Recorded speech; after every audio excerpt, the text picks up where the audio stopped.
Okay, so welcome back. And just so you know, you don't need to this is just crunched. We're not still using aircrack in combination with it. Uh, the crunch can be used to generate password lists for all sorts of things, for web logins, for app logins, for whatever.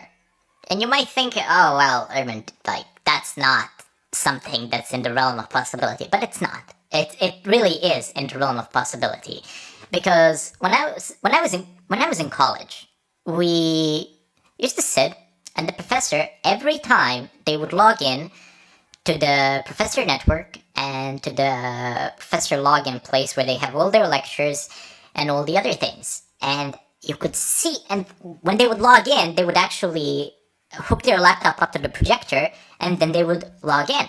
And while they typed their password, you could actually see the length. So over a longer period of time, every time they come to log in, you come and ask a question, and if you pick up a character or two, you don't need to know the whole password. You can just see a character or two and a probable character set, and which will enable you to actually generate the password rather easily. That was one of the weaknesses which I exposed there, and we had a counseling session in that regard to actually turn the projector off and then type in the password.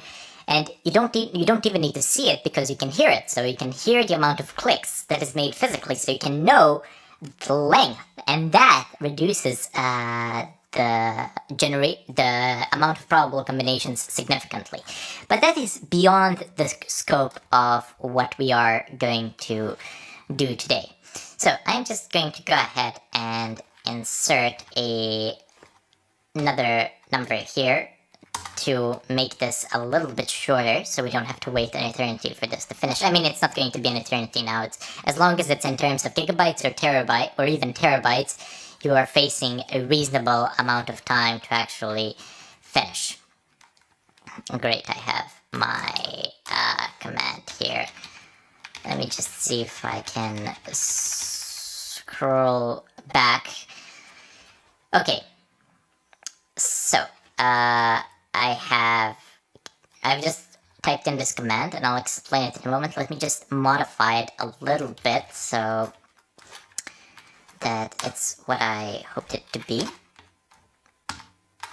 So dash, and you can also specify this, dash comma. Comma represent, actually, dash percentage sign. It states that there are no repeating numbers. So 1 here and 1 here. So dash D, 1A, so it means that only one consecutive letter of the same type can be typed in, lowercase that is, and only one number at a time can be there, so you can't have 1, 1. You can only have 1, 2, 1, 3, or something like that. This will also reduce the file size and the amount of time actually required to crack this.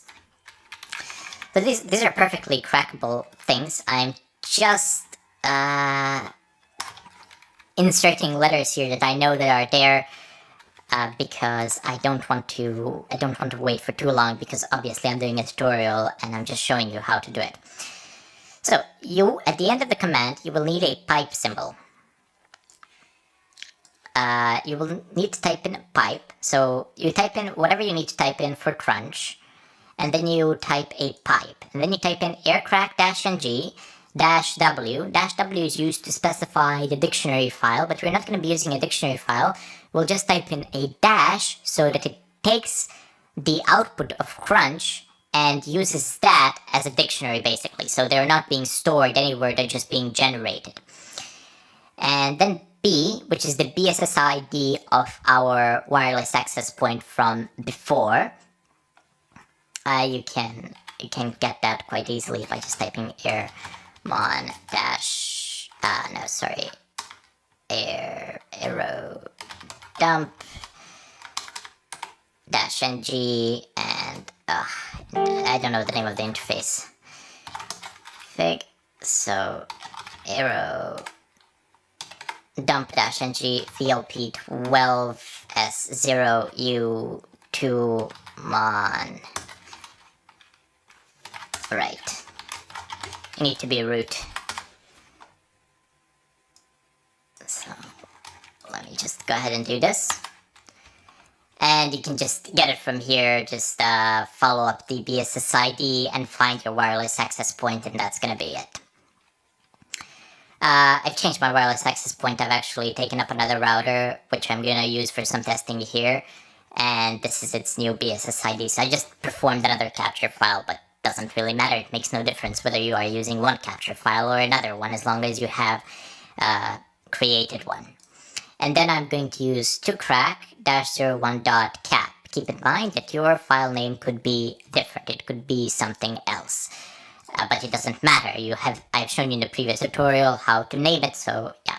And you will be using the .cap file, so that is the one that you need to take, not the other ones. And then let's go ahead and press enter.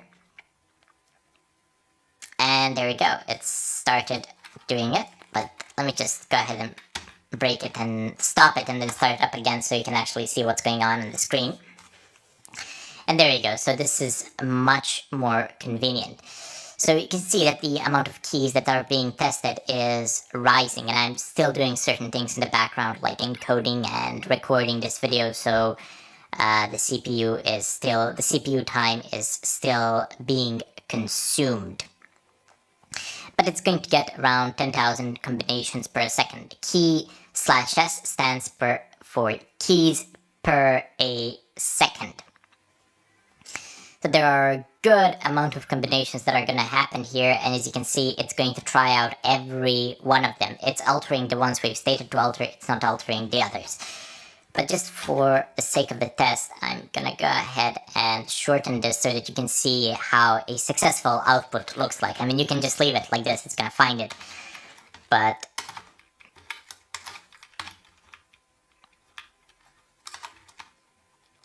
let's see if this is going to be any better. There we go. It says key found, and it indeed did find it.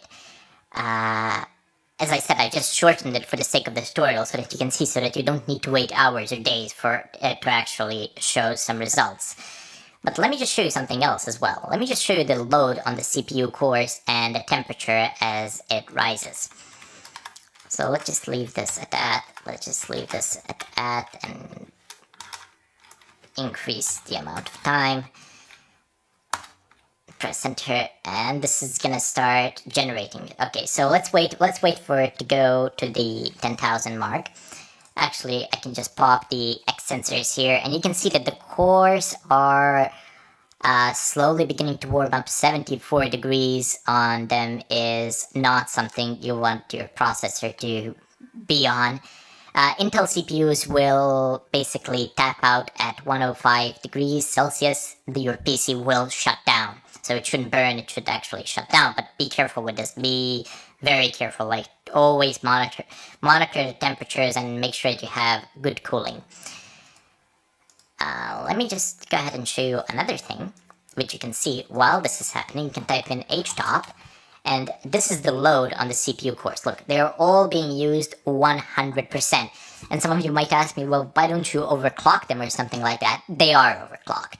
But it doesn't say here 110%, 120% or something like that. It just says that the full capacity of the allotted core time is used.